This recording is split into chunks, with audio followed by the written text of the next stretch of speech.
আলাইহিস সালাম কত বড় রোগ হয়েছে, শরীর পোকায় ধরেছে, জর্জরিত হয়েছে, দুর্গন্ধ হয়েছে, গ্রামের লোকেরা তাকে বের করে দিয়েছে, স্ত্রী পুত্র পরিজন সব চলে গিয়েছে।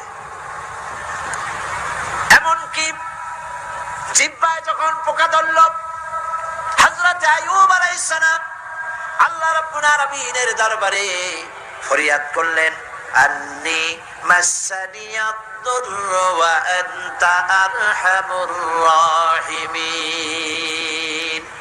আয় আল্লাহ, আমি অসুস্থ হয়ে পড়েছি, আমি রোগাক্রান্ত হয়েছি, আর তোমার নাম রহমান রহিম, তুমি আমাকে রোগ মুক্ত করো।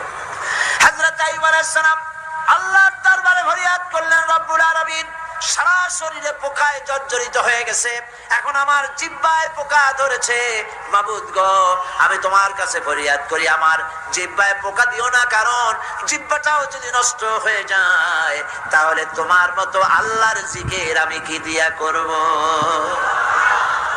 হযরত আইয়ুব আলাইহিস সালাম আল্লাহ পাকের কাছে যখন এ ধরনের ফরিয়াদ জানালেন, রব্বুল আলামিন তাকে তার রোগ মুক্ত করে দিলেন, তার স্ত্রী পুত্র সব আল্লাহ রব্বুল আলামিন ফিরাইয়া দিলেন। সুবহানাল্লাহ।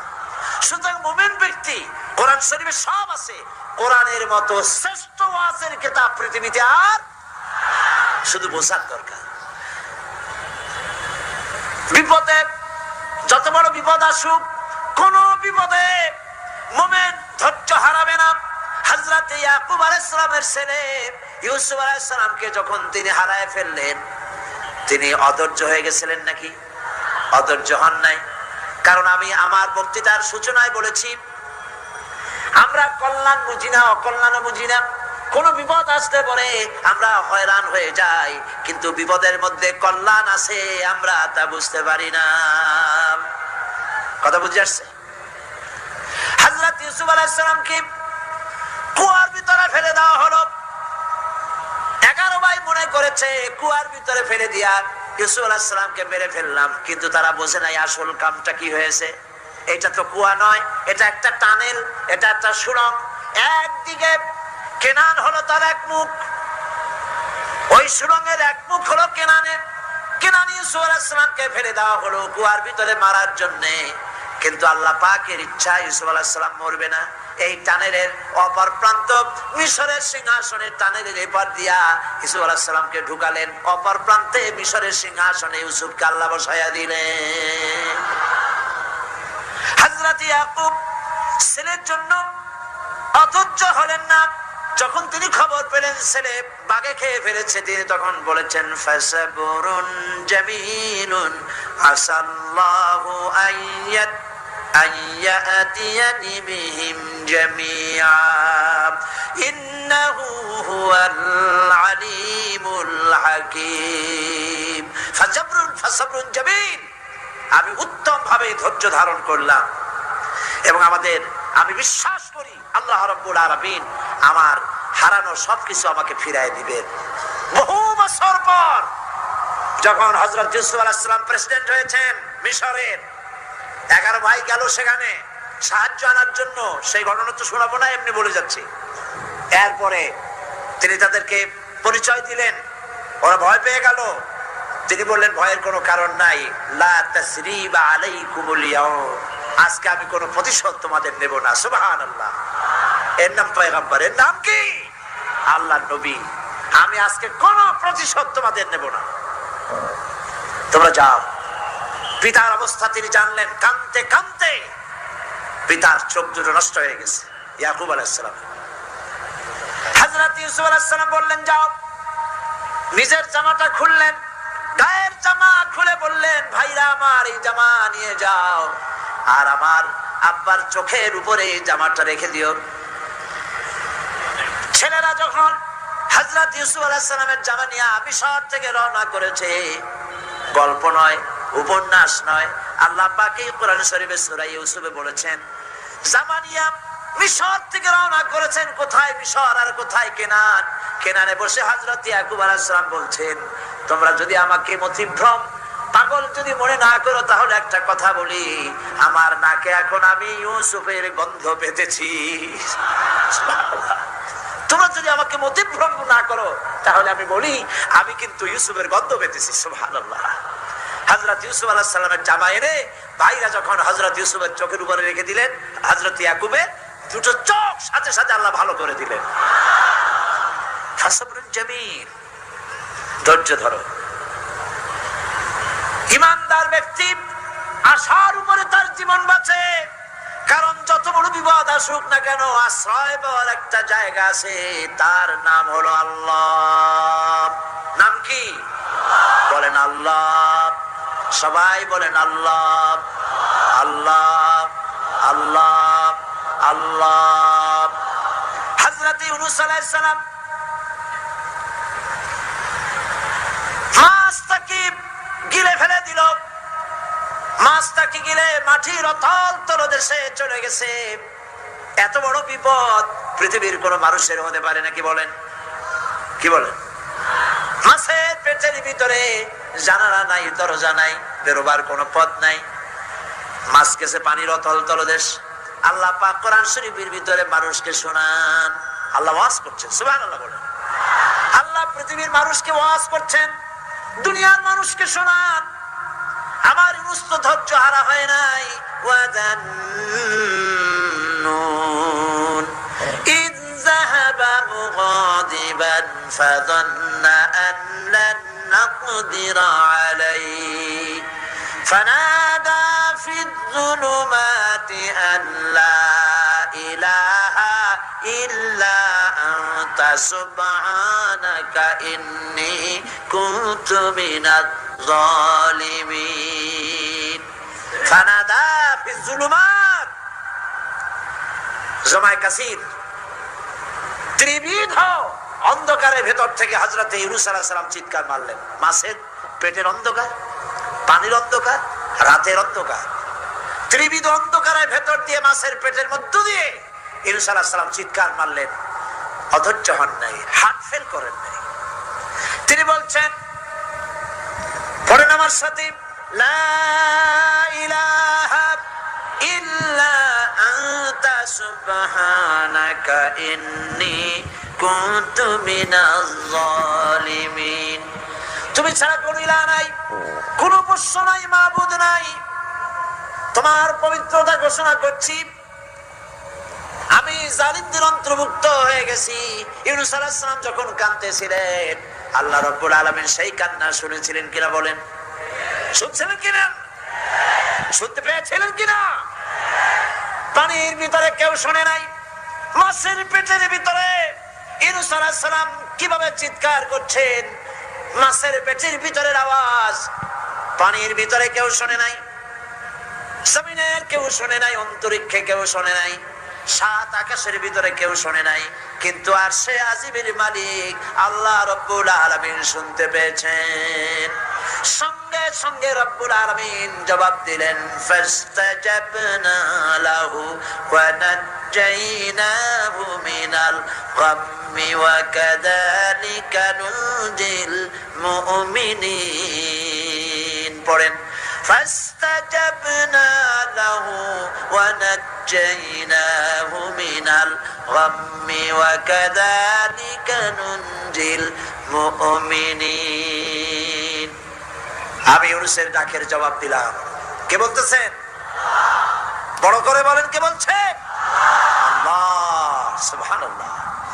আপনারা কি ভয় পাইছেন? ভয় পেয়েছো মুসলমান? আল্লাহ রাব্বুল আলামিন বলেন, আমি আমার ইউনূসের ডাকের জবাব দিলাম। শুধু জবাব দেই নাই, আমি ইউনূসকে তার মাছের পেটের ভিতর থেকে বাঁচাই দিলাম। মাছের পেটের মধ্যে বেদনা শুরু হয়ে গেল, এমন বেদনা হয়েছে মাছ এখন বমি না করে পারে না। কথা বুঝতে পেরেছ? মাছ এখন বমি না করে পারে না, পানির উপরে মাছ ভেসে উঠল। আল্লাহ কোরআন শরীফের ভিতরে বলছেন, মাছ সাতরায়া কিনারায় চলে গেল, ইউনূস আলাইহিস সালামকে বমি করে ফেলে দিল।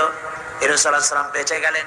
আল্লাহ পাক বলেন, শুধু ইউনূসকে বাঁচাইলাম না, বরং আমি সকলের জন্য আশার বাণী শোনাই। শোনো মুমিনেরা, ওয়া কাযালিকা নুনজিল মুমিনিন।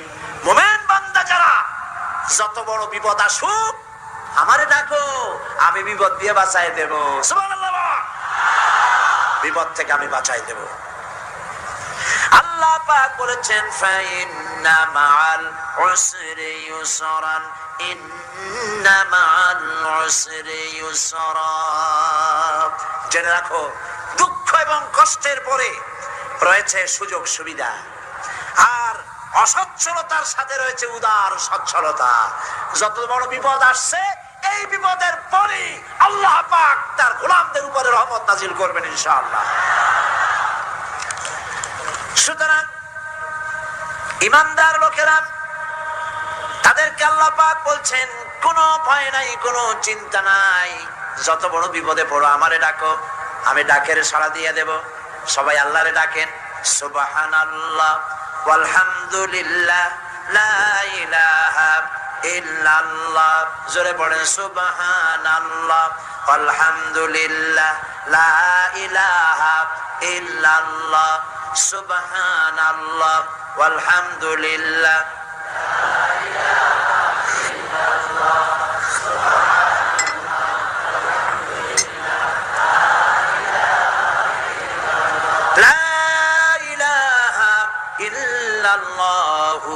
মুহাম্মাদুর রাসূলুল্লাহ। আল্লাহর উপর ঈমান আনলে যত ফায়দা হয়, এত ফায়দা দুনিয়ায় কোথাও নাই। সুবহানাল্লাহ। আল্লাহর উপর ঈমান আনার ৫৫ নম্বরের ফায়দা কয়টা বলছি? ৫টা বলছি। আপনাদের অসুবিধা হচ্ছে নাকি? তাড়াতাড়ি শেষ করতেছে।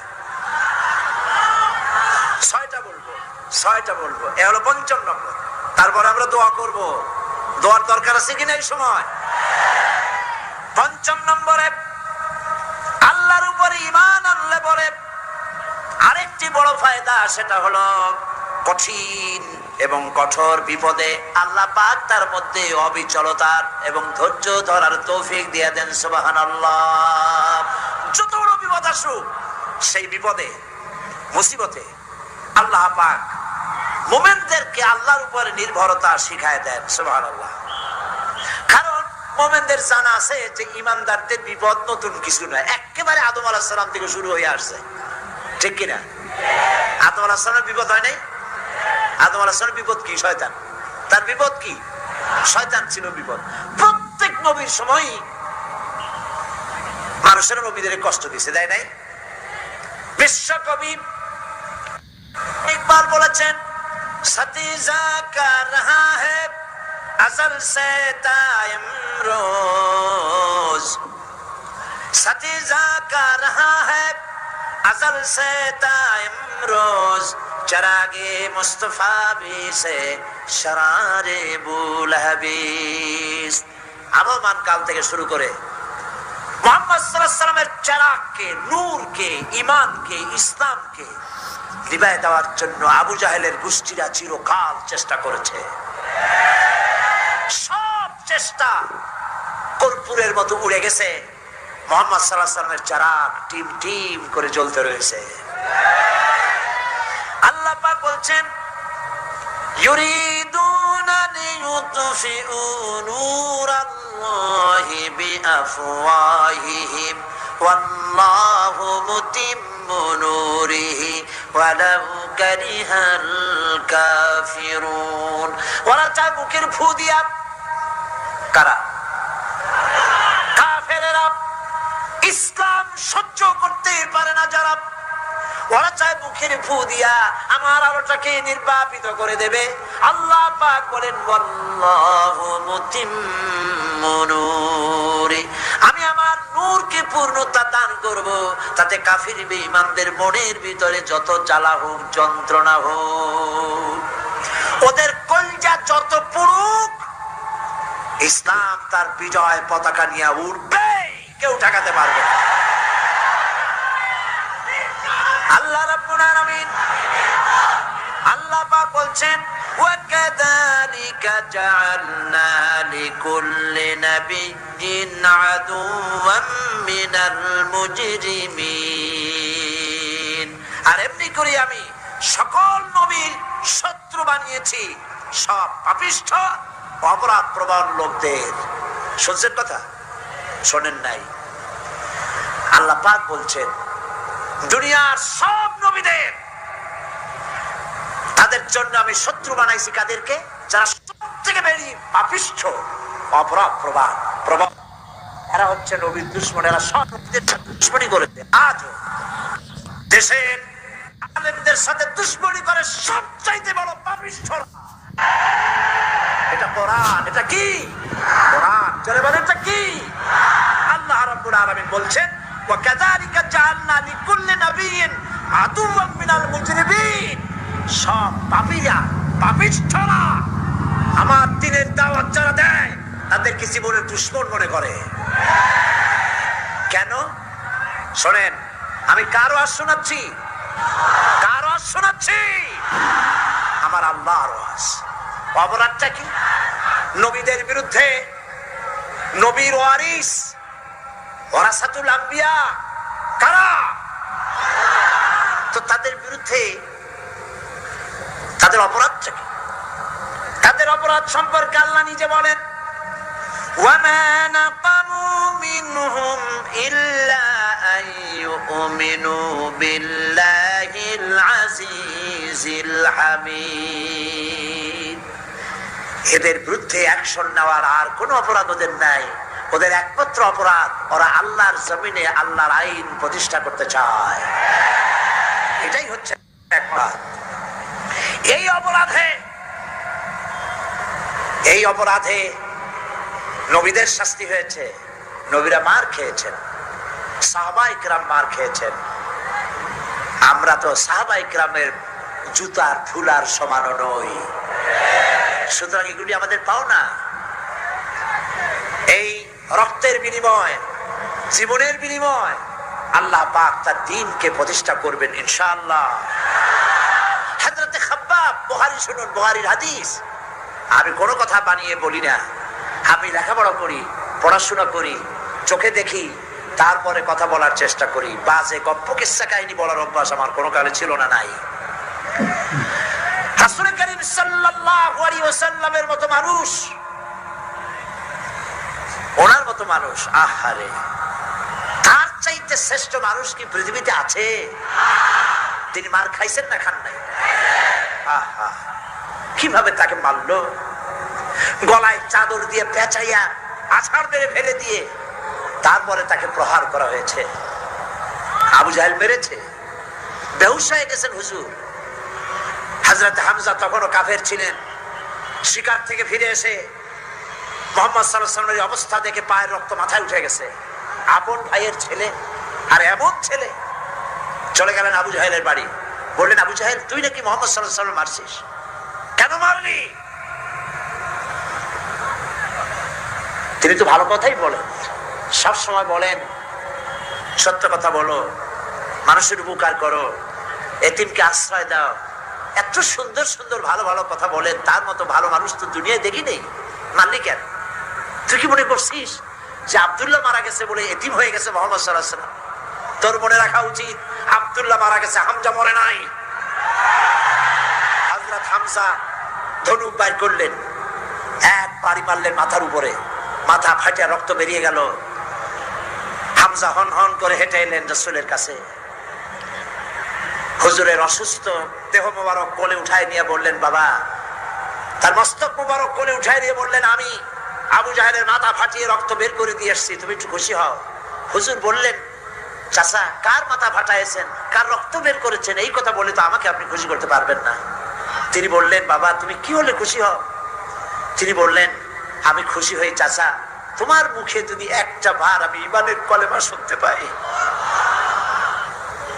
হযরতে হামজা বললেন, মুহাম্মদ সাল্লাল্লাহু আলাইহি ওয়াসাল্লাম, আমার বুঝতে মোটেও কষ্ট হয়নি, তুমি কোনো সাধারণ মানুষ নও। সাধারণ মানুষের প্রতিশোধে তুমি বিশ্বাসী হতে, খুশি হতে, প্রতিশোধে বিশ্বাসী হওনি। তুমি অবশ্যই আল্লাহর নবী। আমি আল্লাহকে সাক্ষী রেখে, আমি তোমাকে সাক্ষী রেখে ঈমানের কালেমা ঘোষণা করছি, লা ইলাহা ইল্লাল্লাহু মুহাম্মাদুর রাসূলুল্লাহ। ভাইরা আমার, আল্লাহর দ্বীন প্রতিষ্ঠার জন্য আমার নবীদেরকে কষ্ট করতে হয়েছে, সাহাবায়ে কেরামদেরকে কষ্ট করতে হয়েছে, আল্লাহর ওলিদেরকে ইমাম আবু হানিফা রাহমাতুল্লাহ আলাইহি 8 বছর জেলের মধ্যে রাখা হয়েছিল। ইমাম আহমদ বিন হাম্বলকে চাবুক মেরে মেরে গায়ের গোশত চামড়া তুলে ফেলে দেওয়া হয়েছিল। তারপরেও তা বাতিলের সামনে মাথা নত করে নাই। এর নাম হচ্ছে ইসলাম। এর নাম কি? বুখারীর হাদিস, হযরত খাব্বাব বিন আরিদ রাদিয়াল্লাহু তাআলা আনহু, বুখারীতে হাদিসটা ভাবে এসেছে,